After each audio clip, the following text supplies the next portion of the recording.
All right, everybody. We're glad to have with us Rece Davis from the man, the guy that just released all the polls.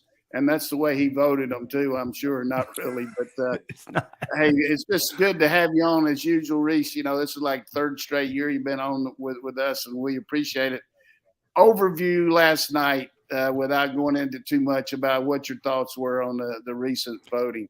I didn't have a big problem with it, Coach. It's not the way I stacked them up, but it's almost the way I stacked them up. What I mean by that is I still have Ohio State 1, but I almost moved Tennessee there last week, just to be candid about it. But I didn't have a big problem. You can make a case for any of those three teams to be number one. I probably have Michigan, or not probably, I have Michigan ahead of Clemson. I have Alabama ahead of TCU, but you could easily make the case the other way because TCU probably has more solid wins, than Alabama. But Alabama's played a brutal road schedule, so you can make the case either way. I didn't have a big issue with anything they did. I thought it was all reasonable. My only real beef was I wanted them to give us 1 versus 2 instead of 1 versus 3. So I wish they'd had Georgia second instead of third. But that's just we got it. We can pretend we got it based on the other polls. So there you go. Good. There you go. And you'll be here for that. But we'll get into that a little bit in a little bit. But being an Alabama graduate and following SEC like you do, not talking about being a homer because you're not, but certainly Alabama's got its warts this year. What do you think the reason for all the penalties and just the lack of sideline control, just things, decision making that you just normally don't see that cost you games, like what's happening with Bama right now? I don't know. I mean, I wish I was smart enough to tell you, but I imagine they don't know either. They would fix it, but it's been a recurring thing. I mean, it wasn't just Tennessee. They had 15 at Texas, and I think they had double figures at Arkansas too, if I'm not mistaken. And they've had a lot of PIs in addition to that. I'm not sure that the one that got called at Tennessee should have been pass interference, but it was enough to give the guy pause to think about it. They've had a lot that were clearly pass interference. They've had a bunch of penalties on third down. They're just not crisp like they've been in the past, whether it's penalties. I haven't looked this week, but last week they led the nation in drop percentage and drop passes. And, they are explosive at times in the running game, but they aren't necessarily consistent in it in terms of, getting short yardage when you need it. So I think they've got their hands full in Baton Rouge on Saturday night, although that historically Baton Rouge at night's been a home game for Alabama. I mean, they've owned that place. Right. I've got a trivia question for you right quick about that. Well, I shouldn't even give you because I want to break it out of the show. Break it out on the show. All right. Well, I was going to give it to you, but I'll give it to you later. I'll break it out. All right. I could probably answer it anyhow. You probably could. So Dayne's got a question for you about Coach Dooley. They wants to get in here, and then we'll go from there. Yeah, just a lot of heavy hearts in Athens, Rece, and I'm sure that you've all talked about it some on either your podcast or things that you do. But do you have any stories with Vince Dooley or anything that maybe you had personal interaction with him that you would want to share with our audience? Yeah, I do. I went back when I got the news on Friday, and I scrolled back through my text. Last year before Georgia and Michigan played, I went and dug up some of the old stories and even found the old footage from the 1965 Georgia-Michigan game. So I was watching the game, and there comes a point in the game where Georgia had the ball backed up in their own end, and they faked a quick kick on second down faked a quick kick and threw a pass. So I'm like, what in the world? So I reach out to Claude Felton and said, I want to get in touch with Coach Dooley. And so I tried to text it, and finally Claude said, well, why don't you just call Coach? This is going to be easier for the two of you to talk. So I called and talked to him, and he had no recollection of the play. And he said, do you have the video? And I said, I do. So I sent him the video, and he watched it, and he still didn't remember it. So he reached out to the players involved, and he said, Rece Davis sent me this play, and it was in the Michigan game. And I wish I had it in front of me right now, but it was the backup quarterback who was in the game for some reason. It was the guy who came out like he was going to quick kick and actually kicked his foot into the air and then didn't pull it and pass. He didn't remember doing it. And so we have this big mystery about it. But when it was over, Vince sent a message and said, I'm really glad you brought that up because it gave me a chance to reminisce with some of my former players, take a stroll down memory lane and do all of those things. And, but that was the first thing that came to mind. A few years ago, he sent me some other materials to look over in preparation for a Georgia game when I'd reached out to him, a postseason game, maybe the Rose Bowl year. And, he was just the consummate gentleman. I was proud to regard him as a friend. And certainly, he's a giant, a legend and an icon in college football. And, the only thing that he was better than a coach is he was a better human being. And his mark has been left on so many people, and he'll be greatly missed. But I always enjoyed any chance I got to speak with Vince. He and his family are wonderful people. Yeah, you're talking about that fake quick kick in high school, 1962. We're playing R.J. Reynolds, and they ran a quick kick on us in the first half. And then in the fourth quarter, they faked the quick kick, and the guy stuck it behind his butt and went 67 yards for us. And we lost the chance to get in the finals of the state. So those are plays back in the 60s that people used to use, that's for sure. I'll always remember that fake quick kick. It just chapped my butt, man. It's a tough play. Well, that was the thing. Coach Dooley said, we punted a lot on third down back then, the way it would go. We played a lot of field position. But this was on second down. And he said, I don't know. He said, I'm guessing that I'm going to look up the name in a minute while we're talking. But he said, I'm guessing that he just did it to try to, create some space and make Michigan hesitate or something. So, hey, back when I was playing quarterback, I was a punter too. And our coach, Earl Edwards, he was bad about punting on third down, but we didn't have a deep snapper as our center. So the deep snapper had to come out. So I told our players, I said, look, if we don't make it on second down, get in the huddle quick. By the time McDuffie gets out here, we can call a play and still not kick it. So we used to try to, Earl was bad about kicking on third down. I hated that. I was a quarterback and a punter, but I could control some of that.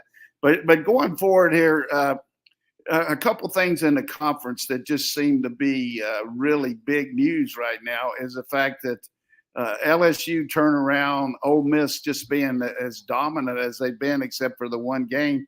How do you feel like that's going to play out in the West right now? I mean, it's hard to project, but certainly those are two teams. And if you look at what Josh Heupel's done in 2 years there at Tennessee, and Harsin was only there for 2 years, so it's startling turnaround in Tennessee. But we'll talk about that in a minute. But the West, I mean, it's up for grabs, isn't it? Well, I think it is. But if LSU wins Saturday night, they're going to Atlanta. Now, they have 2 road games left. It's their last home game. They've got to go to Arkansas, got to go to A&M. But I don't think there's any reason in the world why you wouldn't expect them to go, because remember, they've got 2 losses, but one's non-conference. So they would have a game lead on Alabama and the tiebreaker. Alabama's going to be eliminated if they lose. And they will have the head-to-head tiebreaker against Ole Miss. And Ole Miss still has to play Bama, still has to play Mississippi State. So, look, Ole Miss could still get in, if LSU were to stumble, I guess if Ole Miss ran the table.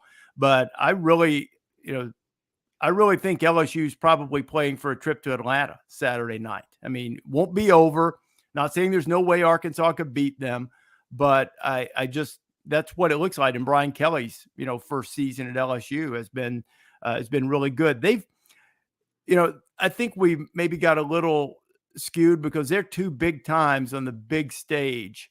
They had embarrassing moments, whether it was sort of the gaffe of the way they, pulled back into the Florida State game and then let it get away with the missed extra point, or getting steamrolled by Tennessee. But they've been okay, for most of the year. They did a really good job late in the game against Mississippi State and controlled that game. Brian's a good coach, man. I mean, he can be, no question. Yeah, he can be prickly and stuff. I've always gotten along great with him, probably because of my Notre Dame connections. I'm fond of him. But he's a terrific coach, and I'm not at all surprised to see them playing with discipline and improving as the season goes along. And it would be quite the thing if you wound up with Josh Heupel in his second year and Brian Kelly in his first, playing for the SEC championship in Atlanta. Unbelievable. That would be unbelievable. My son Todd did a little bit of broadcasting after he finished coaching here, and he did a game where Cincinnati was playing, like the first year that Coach Kelly was there, and he went up there and watched them practice and watched get ready for the game. And he called me. He said, "Dad, this guy can really coach ball." Said he's in charge of everything. He knows what he's doing. He said he's not going to be here long.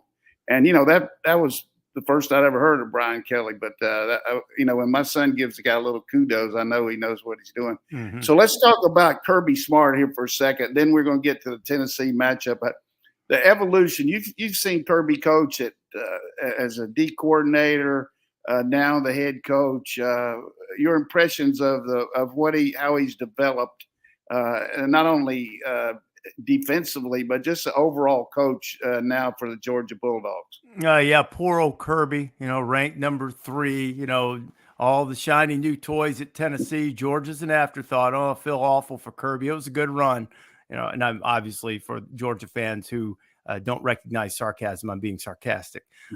Kirby is an elite coach, and he's smart because he adapts. They've done a really good job taking their offensive personnel and letting their offensive coordinator run the scheme the way he wants to, and using their best players. They've got great tight ends right now. They'll use great tight ends. Some years I can envision in the future they're going to have stud wide receivers, and they'll use them more in the passing game. So I think he's adapted well to his personnel. I think he's found a really good way of maintaining his fiery countenance on the sidelines, yet always being in control. He has enthusiasm rather than energy burn, if that makes any sense. And I think that, I think he's an elite coach. Obviously wouldn't have won the national championship last year without it, and played for another a few years ago. So, I think he's become more and more comfortable. I think he's adapted to the way the game is played now, whether you like it or not. You're going to have to score a lot of points to win. And for all of the great things Georgia's done on defense, they score a lot of points. I mean, they score 41 points a game right now. I think they're 5th or 6th in the country in scoring. They put points on the board, and he recognizes that's what you have to do. So he's developed a well-balanced program, and not one that's just built on stifling defense. It's going to try to hold everybody to 10 points a game, because when you play offenses like Tennessee's, like Alabama's the last few years, you're not holding them to 10 points. You're at least, and if you do, you won't do it all the time. So he's found many ways to win, and he's embraced the offensive side. Not that he didn't before, but I think maybe I read something the other day that probably made a lot of sense. I know he already knew it because he was at Alabama when they adapted, but maybe getting it drilled home in 2019 when they played Burrow and LSU, and saying, you know what, we're good enough on defense, but we need to do more of that, in addition to being good on defense, and Georgia's been able to do it. Rece, a couple college game day questions for you, because I am kind of a nerd of the broadcast piece. You've told us about your meticulous preparation. You've told us that you don't use a prompter, but I'm curious about when the broadcast ends and you all scatter into all your different directions. What does your particular game day, not necessarily the show, but watching football from that point, what does that look like? And then also, how much are y'all teasing Kirk about his travel schedule? Not at all, because we don't see him because he has to go, but we might get him a little bit on Fridays. But, on Saturdays after the show, I usually go to the bus, watch games until kickoff of the game where we are, and then go to the stadium and, watch the game. If it remains competitive, I stay for the game. If it doesn't, maybe I sneak back to the bus and catch up on, what else is going on. But it's one of my favorite times of the day to that Saturday at, after we finish the pictures and things like that, say 12, 15, 12, 20, kind of go and exhale and have like 5 screens in front of you, really comfortable. Our bus driver, Matt, new this year, is doing a tremendous job. He has everything set up when I get there because he's a fan too, and he wants to see the games. And so we're set up back there and watching everything. And we've got this little clicker thing that puts the game that you want and the audio that you want on the big center screen. And then we have 4 smaller ones around it. So, and one of them's tied. I think you can only have 4 games, I think is the way it is, but you click one to the middle. So I'm constantly doing that and moving games around, and, something doesn't look good, we change it and go to another game. So it's one of the more enjoyable parts of the day if you're a college football nut the way I am. Yeah, we used to have a lot of fun before the shows or during the games ourselves, watching all those games in the whatever name of that room was, and talked a lot of ball in there too up there between. You used to tell me how to run the wishbone. That was shoot. I learned. What are you talking about? I learned about the wishbone from you. I learned all the things I did wrong when we tried to run it in high school, early high school. Yeah, we got one of the guys that was our I guess production assistant, the coming in, Brent Edgerton's coming in. He's a big Tennessee Vol fan. He's coming in here this weekend, all primed and cocked. He used to just be live and die with those Vols. But let's just talk about them from your perspective. I think you've been up there twice this year with Game Day. Is that right? I have. Yeah. The evolution of that team and the spirit. All of a sudden, I mean, you got people coming out of the woodwork up there. Ball mania. I mean, a tremendous job that Coach Heupel's done. But really, their defense has gotten better. Everything about them. This is a team, which I told Dayne, that barely beat Pitt in overtime. A team that's 4-4 and a team that lost to Georgia Tech. So it's not like they're the greatest team in the history of football as far as dominance, but their evolution has been unreal with, like you mentioned, LSU win, Alabama win, and right now they're really at the right at the top of college football. They're running a parallel track in a lot of ways to that 2019 LSU team with great wideouts, a veteran quarterback who's been around and seen a lot, little bit of wrinkles on offense that defenses are having difficulty adjusting to. And then all the way to going in on the road to their giant litmus test after surviving an early game. Remember, LSU survived a game at Texas early in the season that year that they won the national championship, a Texas team that was, okay. They weren't great, but they were okay. Much like, Pitt was better early than they are right now for sure. But I think the thing that Josh has done is he's given them direction. He's, being around in the football building a little bit when we've been up there, there's a real calm, a real presence, a real belief in everything they do. They're very, they're very confident in their system. They've got, like Georgia does, they've got a quarterback that's, 25 years old. I think Stetson and Hendon are, I think I saw the other day, I think our researcher did, older than 10 starting quarterbacks in the NFL. So, these are guys who aren't going to get too bothered by circumstances. Hendon's just a tremendous dude, too. I really hadn't had a chance to spend a lot of time with him until our first trip up there. And I went over and visited with him for a while, and just, really an impressive, young man, good young man of faith, and great leader for Heupel's team. And they've accentuated what he does well. He can throw the deep ball. He can run. They aren't putting him in positions to have to throw the ball and hit a keyhole. They're putting him in positions where there's a little bit more of a catch radius to hit, if you will. And they've got guys who have that, and they've got tremendous speed on the outside. I'm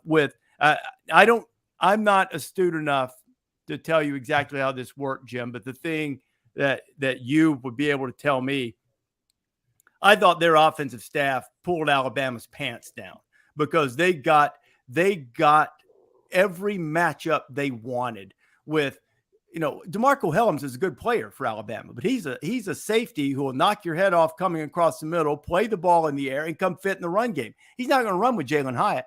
And they continually got that matchup over and over again. I don't know exactly what Alex Golish, their offensive coordinator, other than formation and stacking receivers and getting them way out wide so you can't, have a harder time adjusting.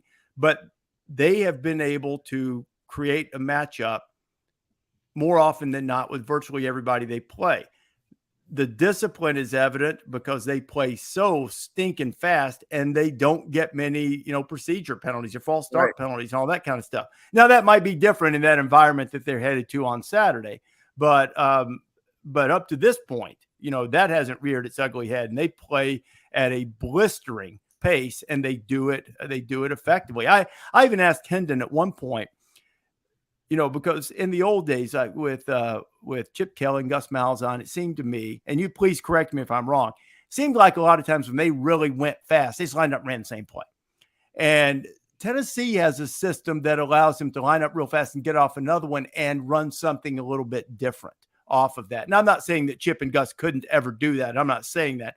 I'm just saying that it seemed like a lot of times at the real warp speed, it might have had variations or options off of it. It was the same thing. Tennessee seems to have found a way to do it a little bit differently. Yeah, the thing that they do getting lined up fast is they've got some options off each play based on how you line up. If you don't have enough people, and by that I mean you're not lined up like you're supposed to, even though they have a play called, there's a variation off of it. That, the what if there's not a guy on this guy, we're going to hit this guy fast. If the guy's lined up an outside technique, we're going to go more of an inside breaking route. All those little nuances like you should do, instead of saying, boy, I wish we'd have had this. And that's what's happened, the evolution of Josh having this through the years. I mean, he did it some with Drew Lock. He did it down there with Gabriel at UCF. And now he continues to explore all kind of – the thing that Alabama did very poorly in the game was get lined up. If you're trying to get the right call against Tennessee, you're not going to get it. You just got to get a call. Whatever it is, your players need to be in position to at least not give them a layup in basketball. They got a lot of layups in that game, and I think that's what George has really worked hard on, is to get a call in and make them execute and make them, make the throw instead of just an easy one that Dayne could hit, which Dayne doesn't have a very good arm now, I can tell you. It's true. But that's what's happened. But let me ask you this right quick. The defense has done the best job against them is Pittsburgh. And as you know, Narduzzi blitzes coming off the bus, maybe coming out of the team hotel. And, he got after him a little bit and applied more pressure than anybody against them. I know that's not necessarily what Georgia does. How much of that do you expect to see Saturday, if any? If you remember, and Narduzzi was a D coordinator at Michigan State when they played Baylor in that game, and they got killed for a long time. But then in the third and fourth quarter, they just started pressuring Baylor and came back and won the game. And I feel like that was their theory going in this. We're going to try to get this guy off his spot, make sure he's not comfortable, whether it's a 5, 6, or 7-man pressure. But you got to have some guys out on the edge that can cover, but you also got to have somebody in the slot, like you mentioned, Helms. If they know you don't have a safety that's capable, they'll just play one-on-one with that guy all day and max protect. So it's going to be a chess match because you've got Kirby Smart, Will Muschamp, and Glenn Schumann that I guarantee you they haven't been playing golf all summer. They've been working on these Tennessee balls for a long time. So it's going to be interesting to see what they do to line up and play a little chess match with them. But certainly Georgia's offense has got to be the key in this game. You got to keep Tennessee off the field, but we'll talk about that more on some of our deals. But going forward to tell us a little bit about the Tennessee defense and the way it's developed with the pressure package and the way they really, particularly last week against UK. I mean, they dismantled UK. It was unbelievable the way they dominated them. Well, Tim Banks, their defensive coordinator, has done a really outstanding job of getting key stops. They're a little bit tougher to run on, I think, than people think. They're going to give up yards because they're going to be on the field a lot because of the way their offense plays. So they've made it their business to try to create negative plays. As for last week, you know, I don't mean to bash Kentucky. I think Kentucky's fine. I don't think they're very good on the offensive line. I mean, I know Levis is good and Rodriguez is a really good player, and they're well coached, and they're really tough and physical and all the accolades you want to give a typical Mark Stoops coach team, who I think is a terrific coach. But this particular team isn't great on the offensive line. They haven't been able to run all year. They haven't really protected Levis that great all year. And that's just a bad combination, I think, against the Tennessee defense. That is something they do well, and they've also stopped the run well, or well enough, I should say. So, I think they've got some pieces. They've got guys can run. I guess McCullough is, after his off the field situation, is ready to go at safety, and so I think they're pretty good, but they're like everybody else in the country. I'm not sure exactly who they have to do anything with 19 and red and black on Saturday, so that's going to be a big problem, or Washington for that matter. So, I really think Georgia's offense has a chance. As much as we talk about what is Tennessee's defense going to do, if Georgia's offense keeps scoring, that puts as much pressure on Tennessee as anything the Georgia defense will do, because they know there's no margin for error. So if Georgia can control the ball a little bit, Georgia's not as explosive as Tennessee, but you go through the stats, and Georgia, doesn't have anywhere near the 30-yard plays. They've got some big plays, but not anywhere near the number of, say, 30-yard plays that Tennessee does.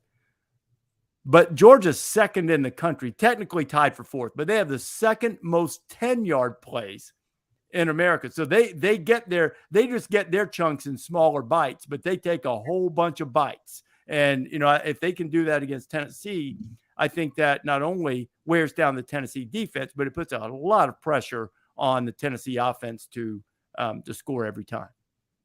Yeah, here's a memo to everybody that's listening to this. The difference in this team that Tennessee's getting ready to face and anybody they've seen is our offensive line is much better than Alabama's, much better than anybody they face. So they're not going to be coming through there, untouched, and not going to be coming off the edge the way we can block the perimeter. Now, they might make some, stops on us, but I don't see a lot of lost yardage plays against this team as a coach, the way our guys are coached. The quarterback is really Stetson's tremendous at handling pressure. You watched him against Tennessee last year. He just made him look foolish the way he moved around in the pocket. So if they're counting on pressure and Bennett, I think that's something that's going to be hard for him to do. But we'll just have to see. There's going to be a lot of chess matches. And so, Dayne, you're going to finish us up here. I know my man's got a lot going on here. I just want to give Rece some grief because we've interviewed him. We've interviewed Kirk before and the Bear, Chris Felica. And then on College Game Day, you all get a trivia question wrong with Jim Donnan being the answer. Can you believe that? What was that? Can you believe that? But I did, at least I got a text from Houston Nutt thanking me for guessing him. That was nice. I was so hurt I forgot your number. I was going to give you more grief about it tomorrow night. But wait, Dayne, the question was top.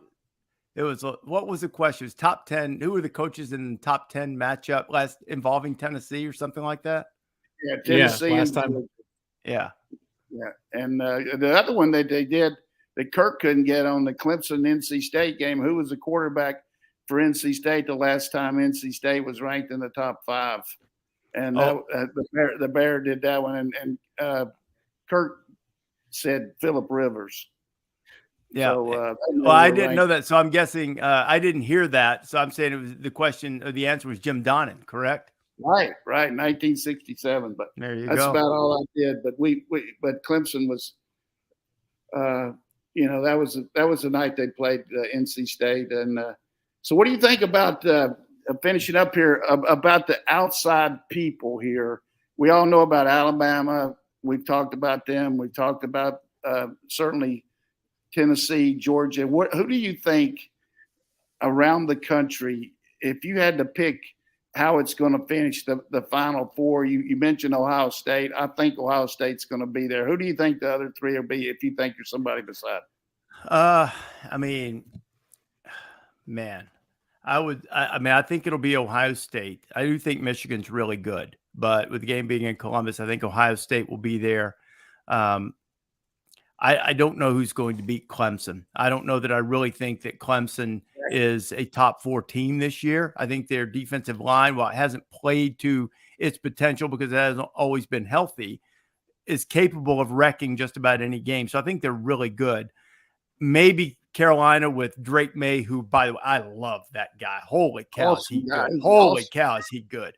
But maybe they clip him.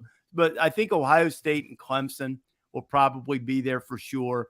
And I don't know that I believe as good as I think TCU is. I don't know if I think TCU can run the table, and I think they need to run the table to get there.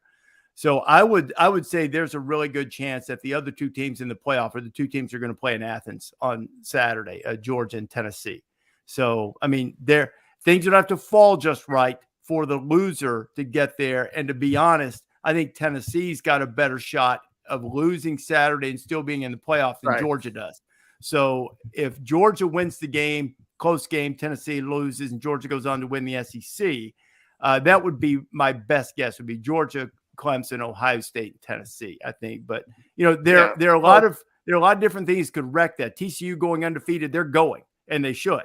And TCU with 1 loss in a close one would be worthy, especially if they win the Big 12 with 1 loss, then they would certainly be worthy. And USC too, for that matter. But I'm not in on Oregon. I think the loss to Georgia was too big. Yeah, that's tough. But, you know, when it all comes to fruition, this game Saturday is huge for both teams, and we're just glad you're going to be here to cover it. And appreciate our fans.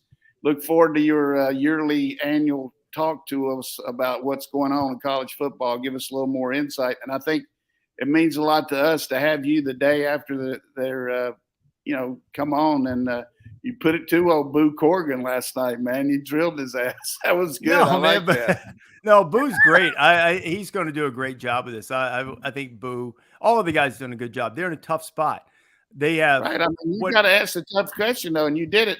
But you might mention that his brother works up there at ESPN, and he was a nice guy, and his dad would always come up there too. He was actually the ACC when I was coaching. Playing with NC State. He was a SID for the conference before he became an athletic director. And he was commissioner of the ACC for a while. And I was with Gene on the honors court for the National Football Foundation. That's Boo's father, Gene Corrigan. And my son went to high school with Boo's nephews and Tim Corrigan, who you mentioned works for us, son. So I've known the Corrigan family for a long time. Boo's going to be great at this. All of the guys who are the chairs, they have a tough job. Boo and I talked about this in the offseason because they may be in the room. And I thought Boo used a great phrase last night, saying he tried to do it with a light touch to make sure that, that he was showing leadership, but at the same time, making sure everybody was having their positions brought up. But maybe Boo believes one thing and was advocating for something in the room. But when he comes on Tuesday night or on selection day on the final Sunday, he has to represent what the consensus was and what the selection process became. And so it's a little bit of a fine walk there. He got me good last night, though. I don't know if anybody noticed it. And I won't make that mistake again, but I asked him about the Big 12. What I need to ask is about the schedules of the teams, because they'll always jump on that. Interviewing technique, young Dayne. Don't give them an off-ramp. And when I did that, I gave Boo an off-ramp into saying, well, we don't evaluate conferences, which is technically correct. But at the same time, the conference is what makes up your schedule. So I erred in the way I phrased that question, took a shorthand version of it. And as soon as he started, I was like, well, I gave him the off-ramp there. But we'll fix that next time. I'll show Boo. Yeah, you'll do it. So. Hey, well, we look forward to seeing you on Saturday on game day, and all the Georgia fans will be out here in force, and I'll look forward to seeing you tomorrow. All right, man. Tell them to come on down. We'll see you guys later. Thanks for having me.